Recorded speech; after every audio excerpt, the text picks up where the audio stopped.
Hey, what's up, everybody? Welcome to a brand new episode of The Horror Bin. We invite you to this new episode, and with me today, very special guest, comedian, podcaster.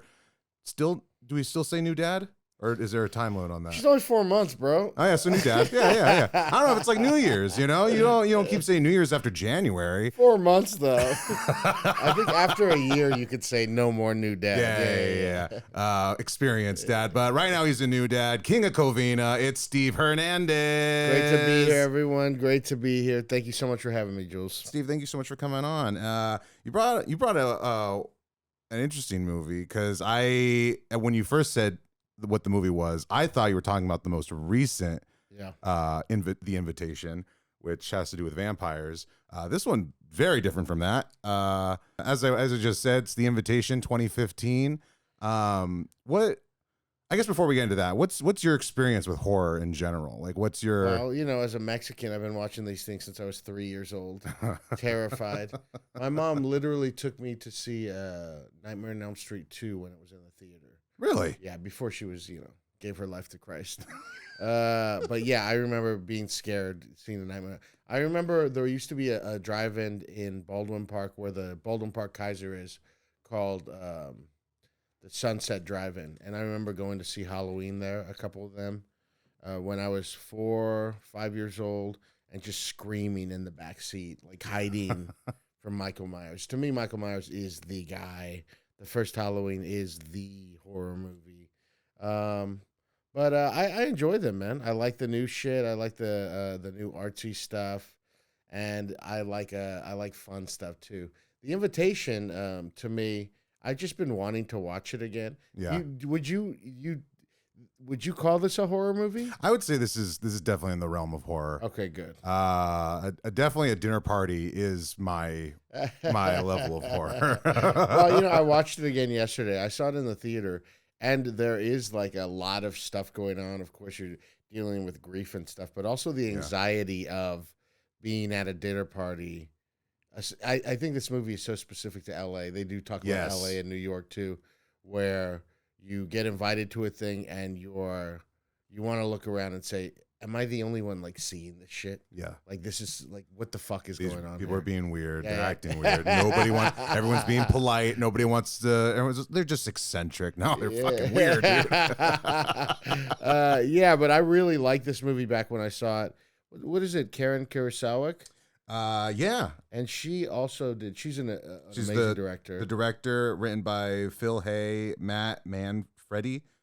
But yeah, Karen Kusama, director. For those that don't know, 2015, The Invitation, synopsis: when a man accepts an invitation to a dinner party hosted by his ex-wife, the unsettling past reopens old wounds and creates new tensions. I think accurate. I like watching it, because I remember, because it has a fairly big ending. Yes. Like shot, which I really like. But I remember seeing that ending being spoiled for me like a while back, but I didn't remember what the movie was until I started watching. I'm like, why does this the way it was shot, the way it looked, I was like, why does this seem so familiar? And then when that red lantern comes out, I'm like, it's this crazy ass movie. Yeah, I love it because the movie is like just so full of dread the whole time. You feel like something awful's gonna happen, and they fake you out like everything's okay a couple of different times, and then the last like 25 minutes is just like gruesome and heavy and action packed. It gave me have you ever seen the You're Next? What is that? Yeah, it has a very similar vibe. Very different in that the killing starts way before anybody gets any dinner. But it's basically this whole family's at a get together, a dinner, and then it's the rich family with Adrian Brody, right? With who? No, keep going. It's a dinner party, and then there's a home invasion, and people just start getting killed. Well, the main girl of the movie, she like grew up on a survivalist compound, so she's like just tearing through the home invaders. Oh no, I haven't seen this. It sounds incredible though. It's good. It's good. Like if you go in not knowing anything about it, the twists that come out are real good. Yeah. But before we keep going, let's go ahead and take a look at the trailer for The Invitation.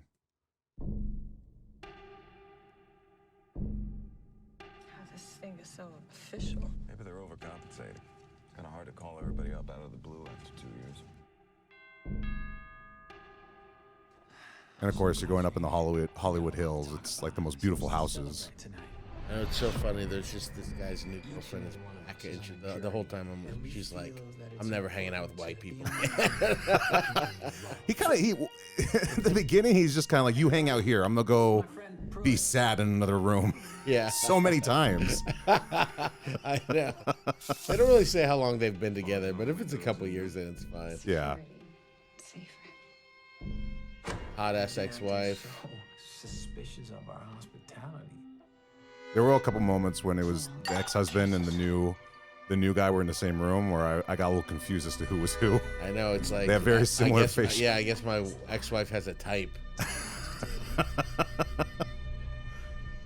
has he been handling things? He can be self-destructive. I think he's doing the best he can.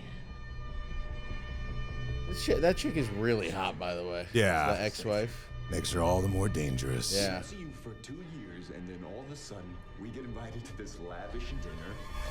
Which, by the way, that dinner, there's no way she prepared all that. She's barely in the kitchen at all in this No, movie. when I saw it yesterday, yeah, but you know, when you're that rich too, you just have it brought in. True. Yeah. Tonight is the night our faith is made real. Because it was also upstairs and the kitchen was clean. Like there was nothing going on in the kitchen.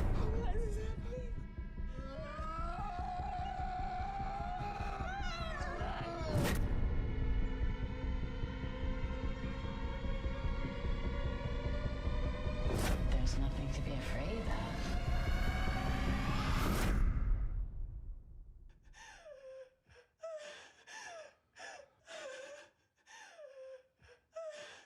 Oh, it's a great trailer. Oh, yeah. Yeah. Real good. So that is The Invitation 2015. Yeah, 2015. Directed by Karen Kusama. Starring, who do we got? We got Logan Marshall Green as Will as our lead. We also got, his girlfriend. I cannot pronounce that name. You want to take a shot at that? Emayatsi? Yeah. That's probably the best guess. Emayatsi. Masood plays Kira, the girlfriend. We got Tammy Blanchard playing Eden, the ex-wife.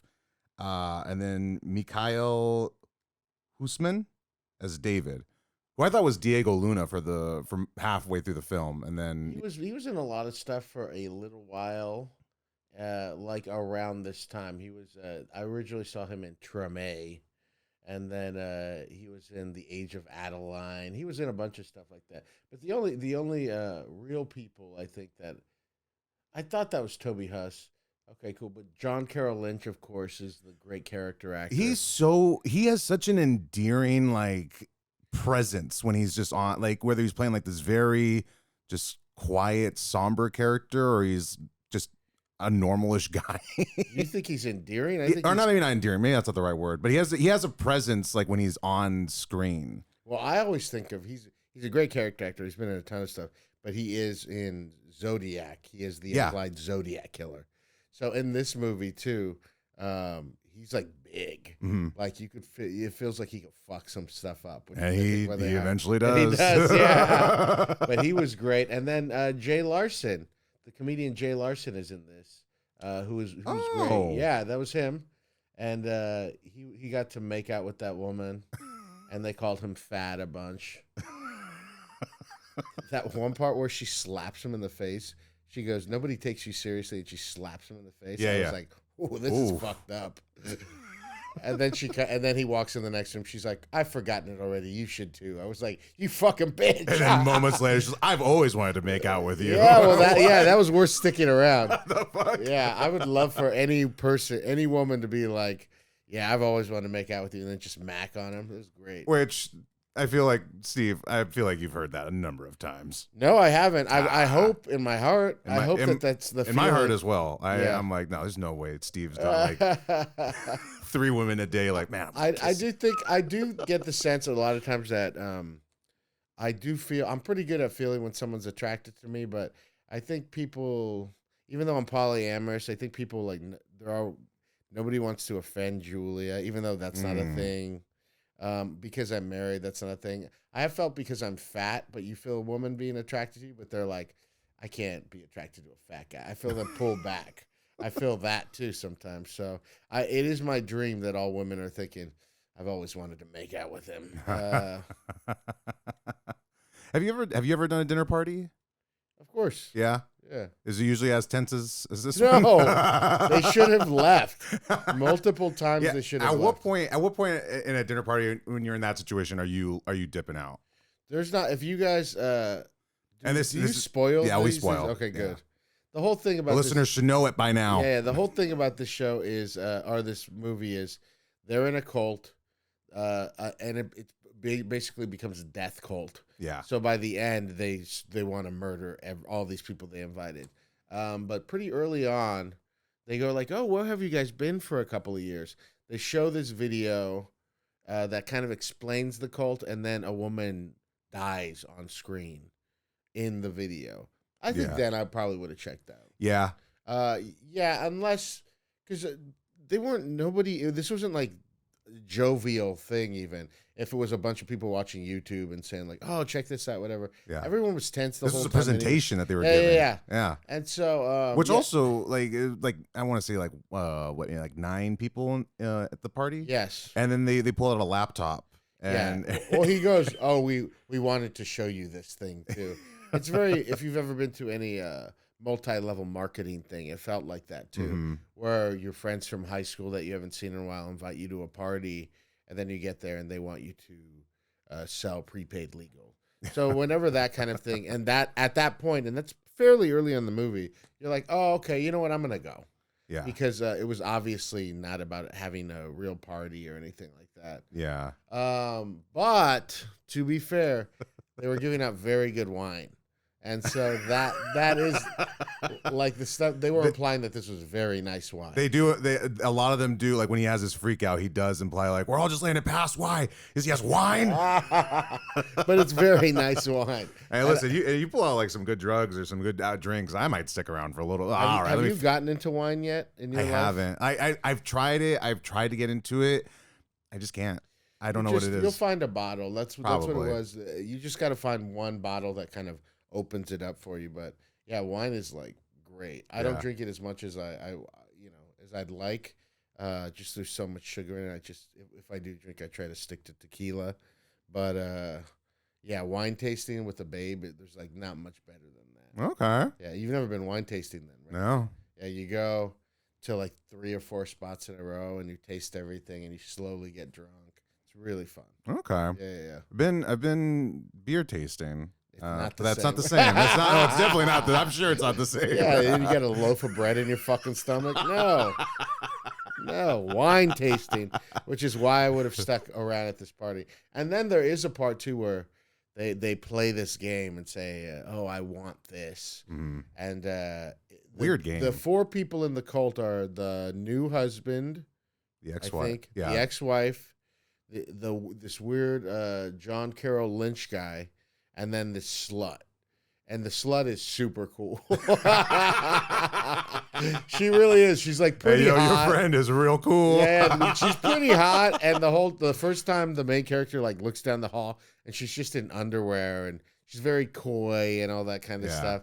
But and that I Want game, she starts macking on the Asian woman for no reason. That was cool. And she's just down to like fuck. Outside the main character's like the main character does keep taking these breaks. This is his old house. He keeps looking around. They broke up because their son, their 5-year-old son or whatever, died. Yeah. So it's a big tragic feeling too. But he just keeps like hanging out around the house by himself. And at one point he's by the pool and the slut like comes up to him and she's like, if you want to fuck me, just fuck me. And then he's like, I don't know you. Which I'm like, come on, bro. You should just fuck her, bro. And then she's like, you could hurt me if you want to. And I'm like, this is why I love white women. They really want you generally to beat the shit out of them in bed. I didn't used to, but my ex really taught me how to do it. And it's not like I get off on it, but you do want to bring pleasure to the other person. Yeah. And if it's generally white women, you got to beat the shit out of them. Someone I was dating pretty recently, like really, it was like too much. I was like, stop. When you're like choking very hard, Yeah. you're like, come on, like, be cool. I feel like I'm committing a crime. That's funny because I do like sexually. I've had a couple of women where they like to be good girls. I much prefer that to say like, oh, you're such a good girl, that kind of stuff. Yeah. Than just beating the shit out of them and calling them the C word and stuff. I'm like, come on, relax. Telling them you do a bad job, and they're like, yes, I hate myself, and I'm gonna come. Yeah, real props to the slut in this movie. No notes. She did great. Yeah, she's awesome. She was. Because she's the one who kind of after he realizes what they're doing with the wine, just before poisoning everybody. Yeah. She was just gung ho, like she clearly was so excited about this part. Oh yeah, because she's the one who immediately loses it, and it's just like, you ruined it. They do a lot of back and forth in this movie, so you don't know if the main character is just being paranoid. Mm-hmm. And one of the big fake outs is this guy was supposed to show up, a guy named Choi, and they were like, oh, he's a big flake.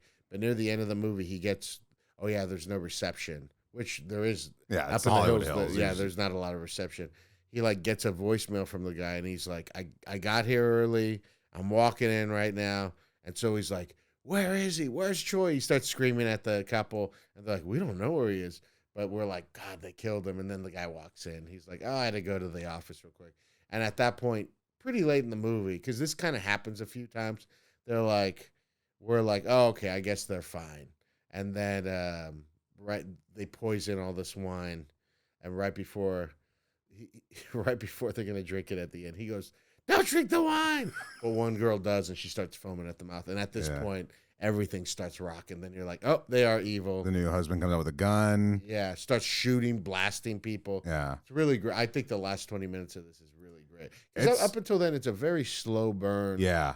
And it's only an hour 40, which that's great. I love that. Perfect for a time. movie. Anything Yeah. under 2 hours, especially for a horror movie, under 2 hours is Yeah. perfect. I mean, I'm looking for 90 from a horror movie. I think that's incredible. But did you like the movie? I enjoyed it. I do agree. It was a very slow burn. Yeah. A part of me was kind of like, what's happening? Like something's got to I'm getting that tension feeling. Yeah. And the fact the lack of music in the background for most of it really builds on it. But yeah, for the most part, wasn't sure what was going to happen. Wasn't sure where it was going to go until like the wine, him starting to put it all together. Then I'm like, oh, they're trying to poison everybody. Yeah. And then as soon as they're like, well, let's just get killing then. Yeah. You did bring this up, but there is a final closing shot. At some point near the end of the movie, the host, the bad guy, lights a red lamp in his backyard. Mm-hmm. And then the last shot of the movie is them looking through the Hollywood Hills and seeing several other red lamps throughout the hills, and you start hearing gunshots and screaming.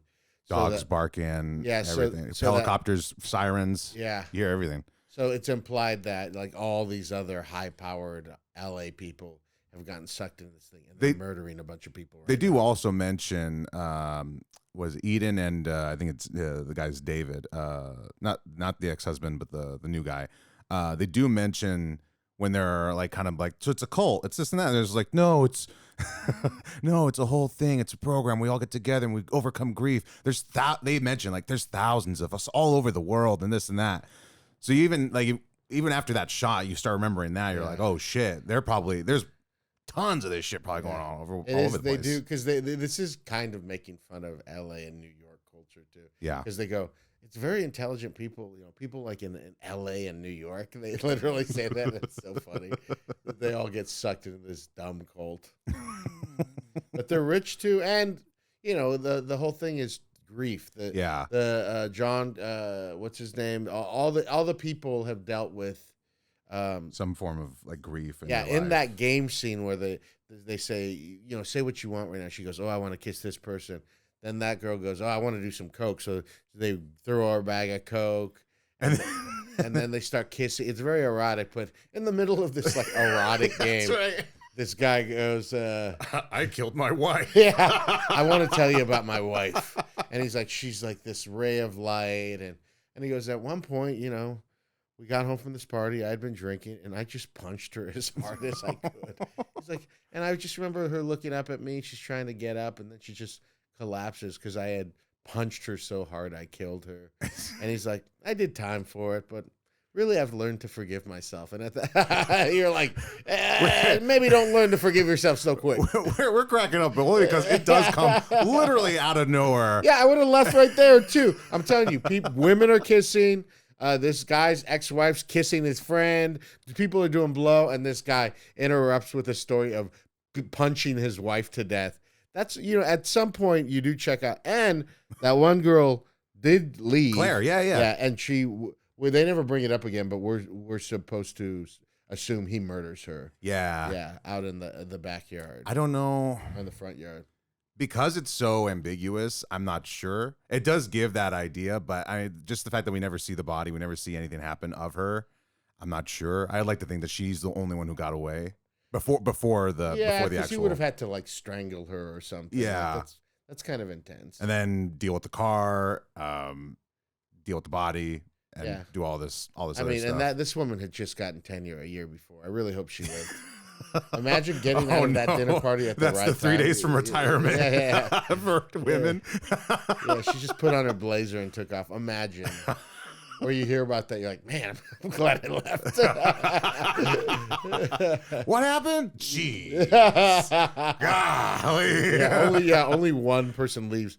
And it's because it feels like it's because she's sexually uptight. They make that reference too, which is true. Because up until that point, the guy talked about punching his wife to death. It's a pretty cool party.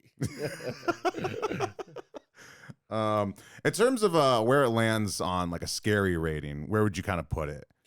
Well, I do think this is kind of more of a new school, like art house horror thing. Mm-hmm. Like They Followed. Is it They Followed or It Followed? It Follows. Yeah, It Follows. Midsummer. This is that kind of psychological horror thriller. Mm-hmm. And I like it. I think this is a pretty close to that. Sometimes in the rewatch, some of it's a little clunky, and there are times where you're like, I would leave, or you should leave. But generally, if you're talking about an art house thriller suspense kind of horror movie, I would recommend this movie to almost anyone. And I think if they go into it knowing it's a horror movie, that it holds up. So to me, I would say it's pretty high. This is a kind of movie where if people start talking about horror movies and this kind of stuff, I go, have you seen this? And I go, you need to watch it. And everyone generally goes, yeah, that was pretty great. You do have to clarify the 2015, The Invitation. Yeah. The other one's okay, but it gets kooky. And Karen, it's not, I always say her name wrong. Did she do Jennifer's Body? I'm pretty sure she did. Let's find out. Yeah, she's a really good director. She's made like a few great movies. Yeah, she did. Jennifer's Body, she directed. Yeah. Eon Flux, I don't know. The Invitation. But she's she did Jennifer's Body, which is a cult classic. Yeah. She's a great director. She's kind of gotten more into TV just because it pays more. When you're talking about women directors, too, they don't, I think she did Eon Flux, and then you get one when you're a woman. So she did Jennifer's Body, and that was good. And then Eon Flux did not do well, and they're like, "Oh, I guess you're a bad director." Yeah, it's not like Men where they get to keep making bad movies. So I know she's gone on the record talking about, "I just do TV. You make like great money, and obviously artistically, it's not as fulfilling, but." She's a great director. She's done some great movies. It was really well done. Other than like kind of like the obvious like horror bad decisions. Yeah. And also setting in LA makes even more sense for the bad decisions of like, well, we don't want to offend our rich hosts. Yes. Because we're in LA and everything. Yeah. And we don't want to act weirder than the people that are already acting weird. but yeah, like overall the acting was really good, especially with Logan Marshall Green as Will. Just because, like, right out the gate, he's not having a good time at this point. It opens with him having to kill a coyote. Yeah, and that's a reference to a bunch of different times. I think that image keeps coming out throughout the whole thing. Oh, really? Even with her at the end with his wife, where it's like these people. and I think they kind of thought that we want to murder these people to put them out of their misery. Yeah. Because they when they were murdering people, they were not thinking of like, oh, this is It's a malicious. bad thing. Yeah, they were Yeah. thinking, oh, we're being merciful. We're doing towards you these guys a people. favor. Yeah. Yeah. Because after the glory that comes with death is like that's an incredible thing. We're doing a great thing for you. Yeah. And they for murdering themselves. I mean, she shoots herself in the stomach, the ex-wife at one point, and even he's like, I need to kill her to put her out of her misery. Mm-hmm. This whole thing is about death to put people out of their misery. Yeah, and plus, I mean, that's when people are the most vulnerable with cults, is when they are at a level of grief and at their lowest. So that way people do take, like, Midsommar takes a lot more a deeper look at that, because Florence Pugh's the whole thing is from her beginning to end is going through grief. So it makes sense that all these people that they have this issue, they've lost somebody, and now they're in this cult, and they do think like, oh no, this is good. Yeah, I when guess we die. they're similar in that they both deal with death in that way, Mhm. where they act like, oh, it's not that big of a deal. It is a natural thing, which in many ways it is, but they both movies, they take it pretty far. Yeah, they go one little step overboard. I gotta watch Midsommar again. Florence Pugh. I remember I always had such a crush on her. She has such a beautiful face. Yeah. But when she just dropped on the scene, she had a little square body that I thought was very cute too. Just this perfect face and a little square body, which, hey, call me. Oh, same. Now she's like super hot, so it's like a hack. Call us even more. Yeah, No, exactly. All right, call me. Yeah, Steve's out. I think you guys have the same haircut. Yeah. Where do you think I got it from? Kristen Stewart and Florence Pugh. I'm like, oh, that right there. For me, I think definitely in terms of the scary scale, 1 to 10, I'm putting it around like an 8. Yeah. Just because I do like more films that put me in a tense feeling as opposed to like jump scare. Yeah. I'd rather be like, oh my god, what the fuck's gonna happen? Yeah, and it's grounded. Like Yes. it's grounded in like it is horror, but this kind of thing could and has happened before. Yeah. Yeah. In terms of a movie, I'd put it even higher. I'd put it around a 9. Yeah. It's definitely good quality movie. And in terms of the bin itself, I'm putting it around like maybe top middle, maybe even close to maybe even the very top. What's your favorite horror movie? Favorite horror movie? God damn. Top 2 or 3? Okay, that's a bit easier. I'd say Trick or Treat's my go-to for Halloween season. Trick or Treat. First off, I love Sam as a character. I don't know. I honestly don't know what this is. It's an anthology movie. It's really good. It all takes place on Halloween night. Okay. Sam's like the spirit of Sam Hain, the demon of Halloween, basically. Okay. And every story is people breaking the rules of Halloween. So turning off the jack-o'-lantern before midnight, not wearing a costume, or not checking your candy, stuff like that. Okay. So it's a good Halloween horror movie to watch. Bride of Chucky. If I'm flirting with somebody and they're like, what would we watch for a horror date night? I'm picking Bride of Chucky. That's funny. The best opening of Living Dead Girl, with Rob Zombie's Living Dead Girl I've ever seen. Like Jennifer Tilly coming out, lighting that cigarette. I'm like, yeah. One more. Then as a third, damn, I would say it'd probably be something newer. I would say probably between Get Out and Nope.